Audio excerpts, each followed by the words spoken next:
ವಿಧಾನಸಭಾ ಚುನಾವಣೆ ಹೊಸ್ತಿಲಲ್ಲಿರುವ ತಮಿಳುನಾಡಿನಲ್ಲಿ ಮಹತ್ವದ ರಾಜಕೀಯ ಬೆಳವಣಿಗೆಗಳು ನಡೆಯುತ್ತಿವೆ.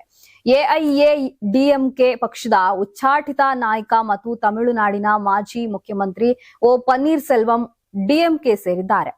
ನಮ್ಮ ಬೆಂಬಲಿಗರೊಂದಿಗೆ ಚೆನ್ನೈನ ಅಣ್ಣಾ ಅರಿವಾಲಯಕ್ಕೆ ಬಂದು ತಮಿಳುನಾಡು ಮುಖ್ಯಮಂತ್ರಿ ಎಂಕೆ ಸ್ಟಾಲಿನ್ ಸಮ್ಮುಖದಲ್ಲಿ ಡಿಎಂಕೆ ಸೇರಿದ್ರು.